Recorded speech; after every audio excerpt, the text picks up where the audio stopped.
Now let's see if we can do a faster job of getting this board out.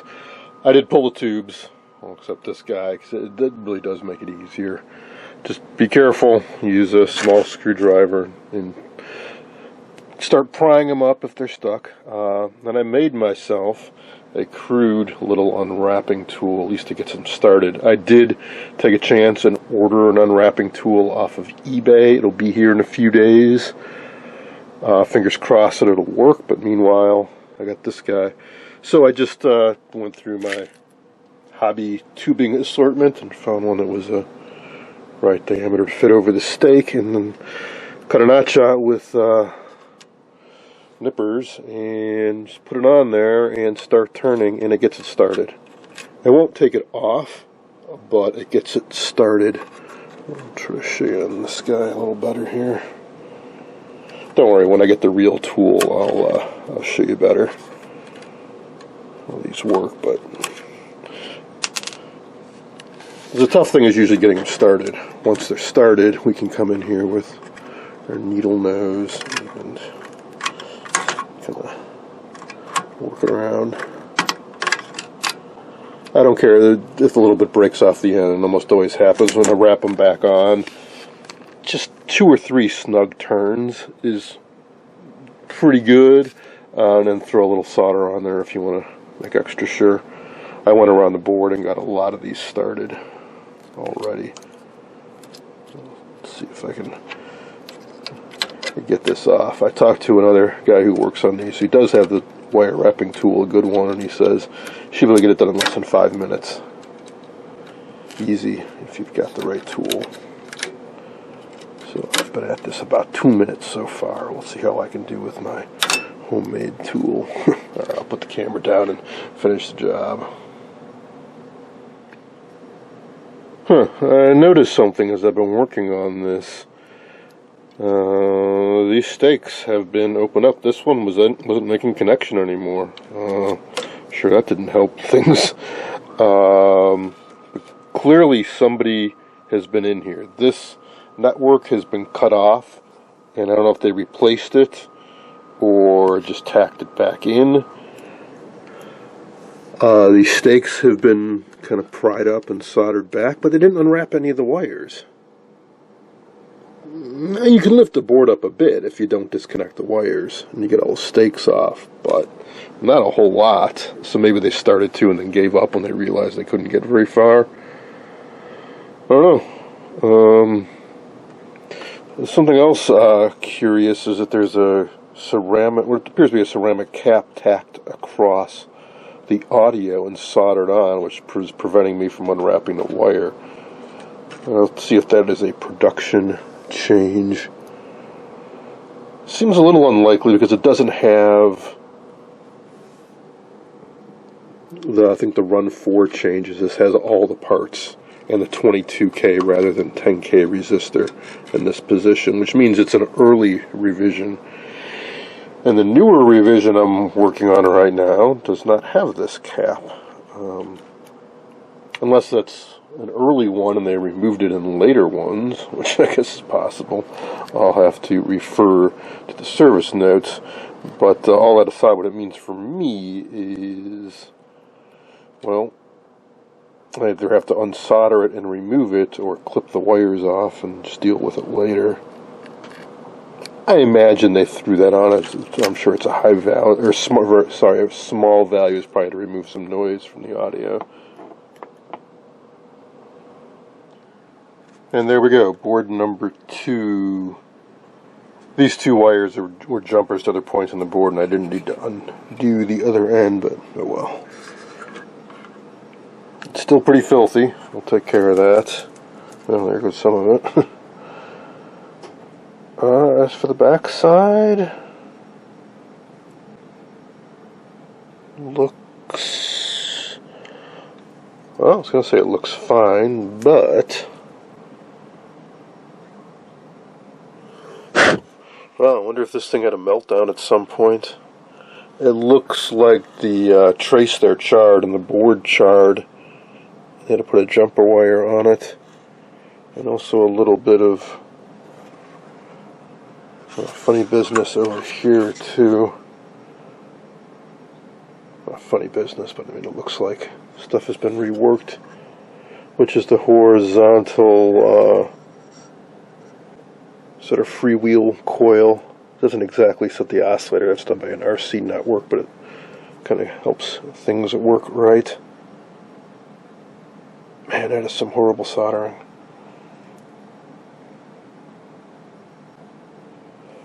That looks pretty bad too. Let's go into a power resistor. And they did some work over here too. They might have cut parts on one end and lifted them up to test and then reattached.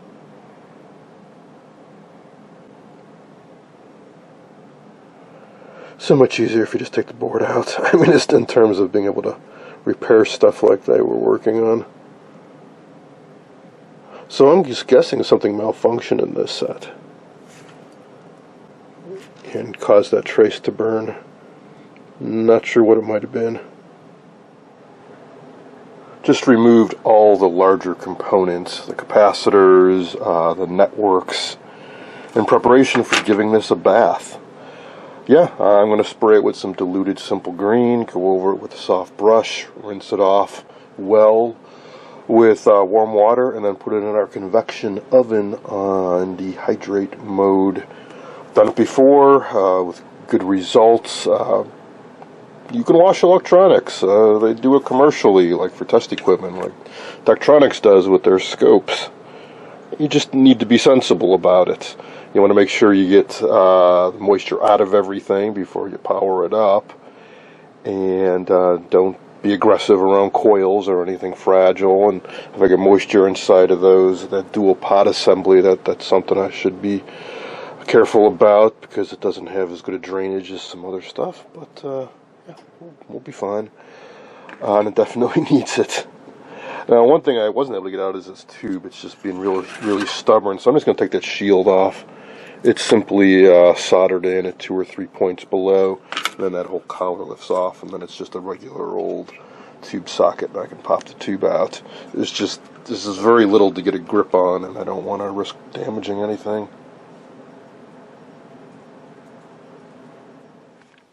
There we go. It's just held on by 2 tabs. Unsolder that, and there we go. And not surprisingly, it is the original Philco tube, 27th week, 1959.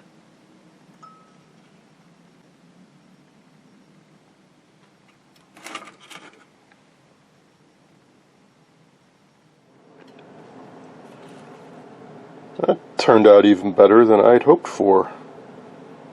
The electrons should move around more easily now. I'm joking. Seriously though, it'd be nicer to work on. I can read all the designators very clearly now. That silk screening really is bold and bright. Also, this set, I presume, was around a smoker at some point. Check out that housing. And there seemed to be a bit of an odor to it, not overpowering, but the simple green got rid of that as well. Now I need to dry it off thoroughly. First thing I'm doing is a little compressed air down the tube sockets, and then blotting it with paper towels, and then the dehydrate mode in our convection oven. It gets to about 175. And then with the convection, there's a fan that moves air around, and then I crack the door of the oven open a little bit, like in half an inch, to let the moisture, humidity escape. Alright, and then we will get to it. Got more parts to clip out, and then all the little stubby remains of the leads need to get poked through. I'll blow through and repopulate it with all the new parts, and then solder it up. I'm not sure if these were wave soldered originally, but I suspect they were. It doesn't look like it was hand soldered to me. It's too even and consistent. I didn't realize wave soldering went back to the late 50s, but I'm pretty sure that is how they made this.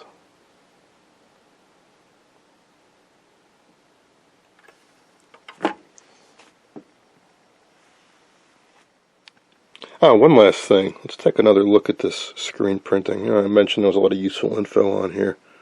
Also have things like B plus 275, B plus 400, that's the boost voltage, video out, screen, CRT screen focus, sound test. There's a lot of useful stuff on there.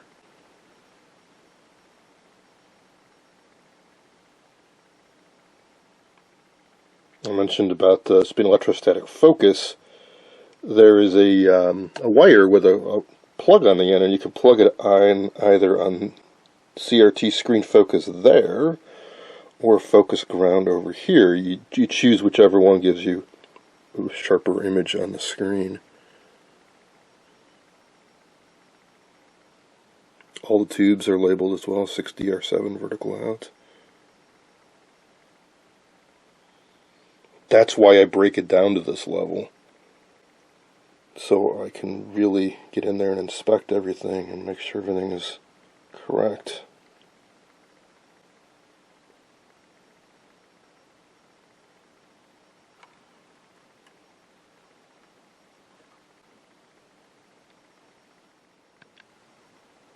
I'm making good progress on this latest board. I'm definitely getting faster as I do more of these. But I am running into an issue with the different production runs.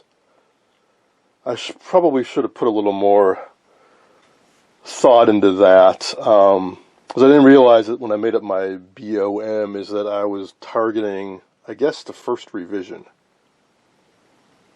which neither of these is. They're 99% identical between the production runs, but there are subtle differences, so I have to be a little bit careful. The latest thing that surprised me is that I thought this board was identical to the one in this set, until I ran into that 100 ohm resistor. Doesn't exist on this. There aren't even holes in the board for it. And then it is on this one. This, I believe, is the latest review. This is a run 7. This must be, I think this might be a run 1. And this might be a run 3 or run 4. In each production run, some runs, they just change one resistor. The changes are not significant, and there aren't very many. But what it does mean is that I don't have some of the right values in my little kit. Another big difference is this guy. On some revisions it's 470, and on this revision it's 150. The other changes are slight differences in the resistor values down here. 1.8 meg, 2.2 meg. And the difference in parts here. So the 10K, and they don't use some of these parts. Whereas on this board, it's a 22K, and they do use all the parts. Same on this, I just haven't put them in yet. Other than that, everything is going swimmingly. I hope to get both of these boards done today. And then I might start on a third, or I might dive into working on the rest of the chassis. I haven't decided yet. I'm also mulling over how to clean the rest of the chassis. I should really get an air compressor or something to blow this stuff out. I did vacuum it pretty well. I got a lot of it out. I'm not going to wash this whole thing down. I don't want to get moisture into the transformers. We've got a vertical output transformer, audio output transformer, and a filter choke and a power transformer. I don't want moisture in any of those. So I think I'll just do the best I can with a brush and a vacuum.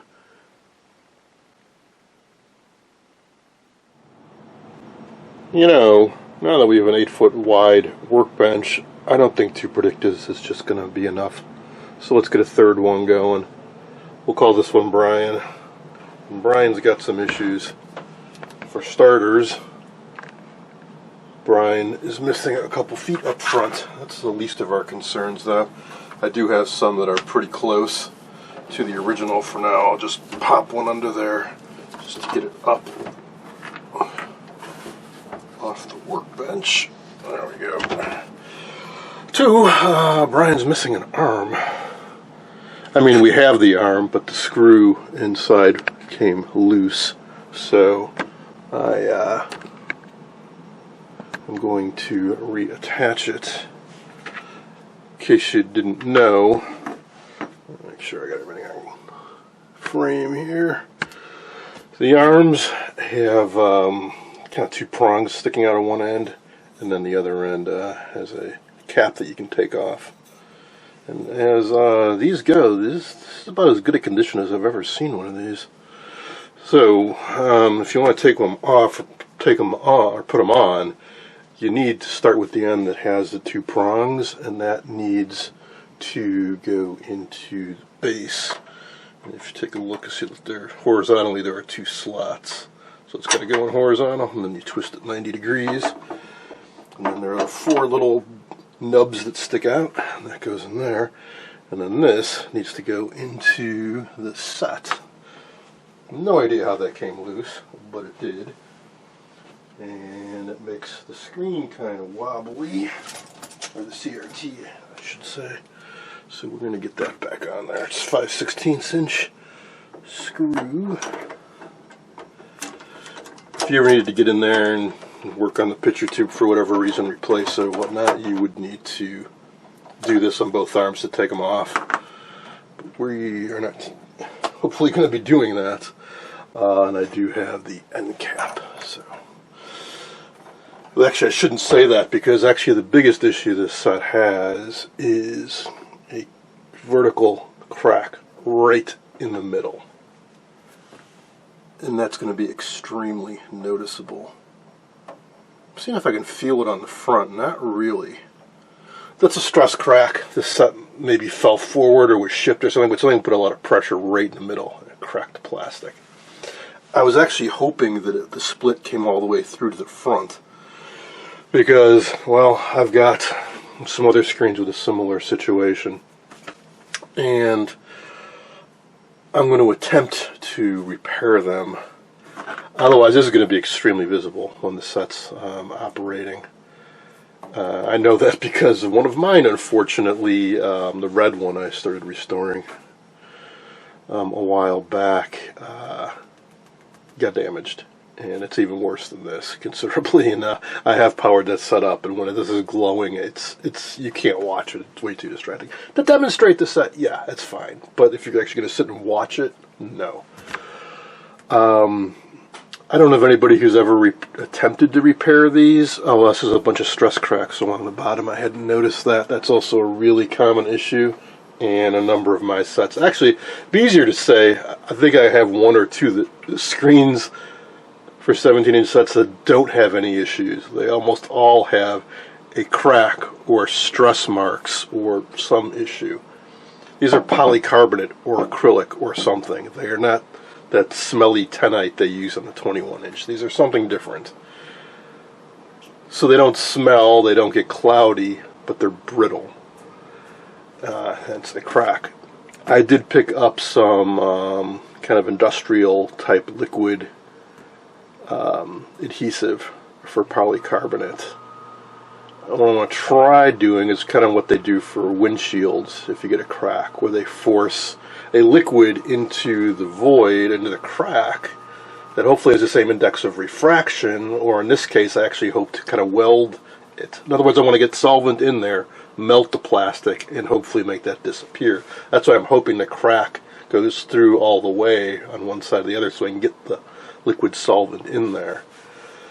I've never tried it. I'm going to practice on some scraps. The real solution, though, is got to start a Kickstarter, GoFundMe, something to get reproductions made for both the 17 and 21. It will not be cheap. Startup costs will be tens of thousands of dollars. But considering how many of these there are out there, I mean, think about it. Just in a few months of me asking around, I now have 8 of these or 10 of these. I lost count of how many I currently have in my possession. There's got to be at least a few thousand, a few tens of thousands of these in existence.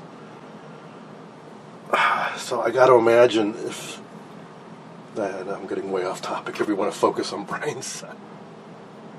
Oof, just noticed more stress cracks here and another crack here. I'll do another whole dedicated segment just on Predicta screen covers. Let's focus on the positives for now.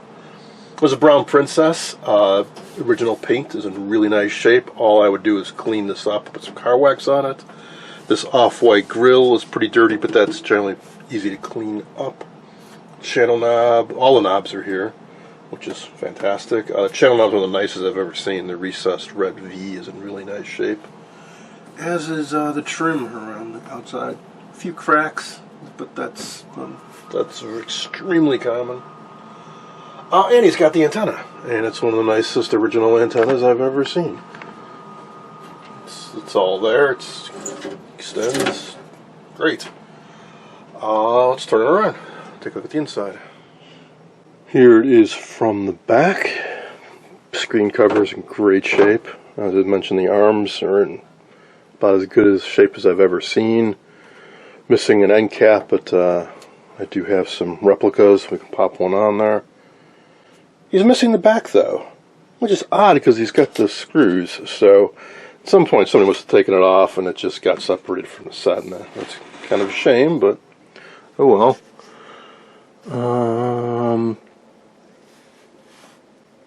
Let's take a look inside. Appears to be 100% original, which is fantastic. I was kind of worried it might have issues because with the back off, it was, you know, exposed to dangers.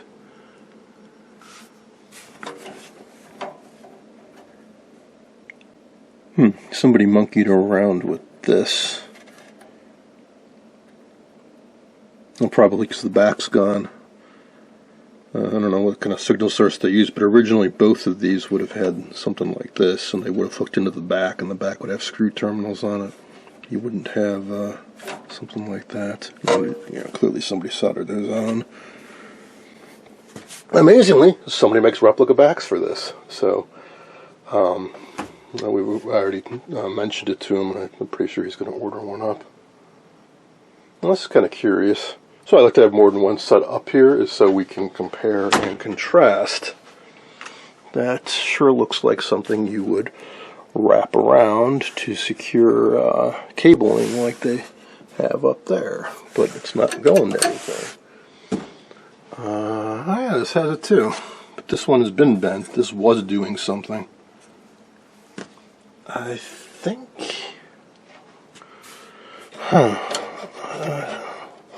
that cabling is secured up here. Yeah, all I could think is that maybe the CRT plug would wrap around this way and go that way, but that doesn't really make sense. And this is all kind of bundled up the way it would be originally. Now this one's loose. I think this is supposed to be attached up there. Not surprising it came loose if somebody took this off. Easy to remember. Easy to forget to hook that back up. Why do I care about all of that? Because I'm just looking for clues to see if somebody's taken this out before or not. That looks awfully clean. I'm inclined to... Oh, hang on. Oh, I'm also curious. This is supposed to be up inside the neck. So if that came down, somebody took the head unit off of this set. It's nice that they saved it, but how did they? I mean, I suppose it's possible it fell down inside, but there should be some wires going through the middle, I think, and there aren't, so. We'll talk more about what that's for in a future segment. Basically, it's to help with dress the leads as they go up into the CRT housing. Alright, we're going to get a cheater cord, and we're going to try powering this set up because it looks so clean. I think we have... Well, okay, appearances don't really mean anything. I've seen horrible looking sets that powered up, and I've seen pristine looking sets that don't. They're dead. So we'll just see what happens. Now, I don't normally recommend you just plug something in and turn it on, but a few reasons why I'm doing this. One, I have this plugged into a device that has a fuse and a circuit breaker built in. It's relatively new, being from 59 or 60 versus, let's say, a radio from the 30s, and the newer it is, the more likely it is to be in working condition. It looks clean. There's a fusible resistor in there on the B plus power supply, so if there is a shorted cap, that should pop and protect the power transformer. And this is a power transformer set. It's not a hot chassis, so there shouldn't be any shock risk. Of course, we're going to keep a close eye on this. I do have it plugged in. I'm going to turn it on right now. Hopefully, see some tubes glow. Boy, I've been really lucky too. Every one of these sets so far, the power switch has been good.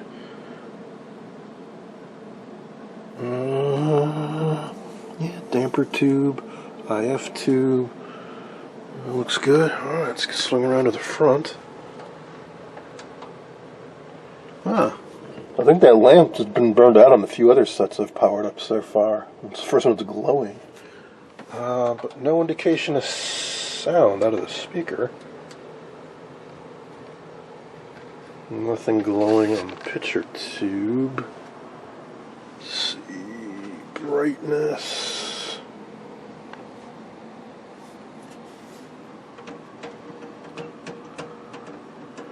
Nothing. See if the speaker's even. Speaker's hooked up. That's odd. You know what? I bet there's no B plus going to the set. I bet that fusible resistor did pop. That's alright. That's alright. It looks clean. It looks original. The tubes all light up. That's a good start. That's a good start. Let's slide the chassis out and take a closer look. Oof. There's the problem. I was wrong. The fusible resistor has popped. In fact, disintegrated.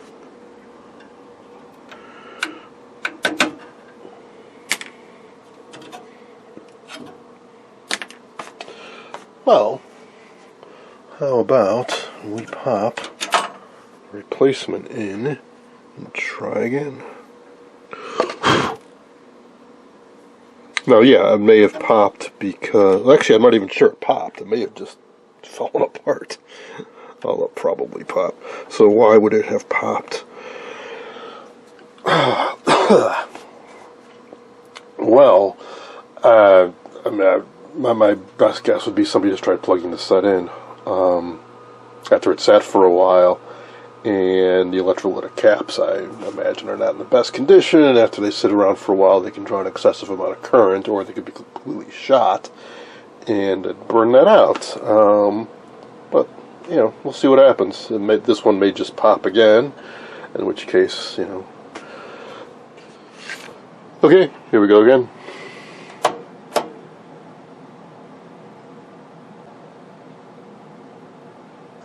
Didn't pop.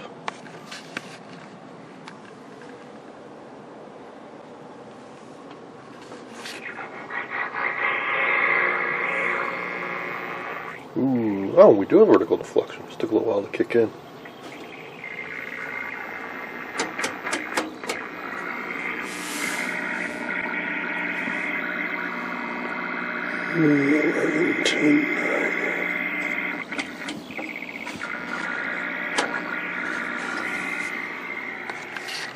Cool. It's really all I wanted to know, but I think you can see how noticeable that crack will be if it's not addressed.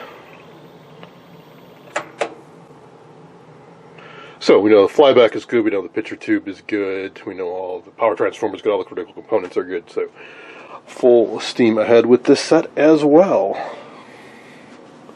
I'm going to pull the chassis back out and pull off that main board and dust it off. It's not quite as filthy as the last one, but it's pretty dirty. Hang on, we're going to power this up again because it just sounds so cool when it powers up. It's not supposed to sound like that. When we're done, it won't.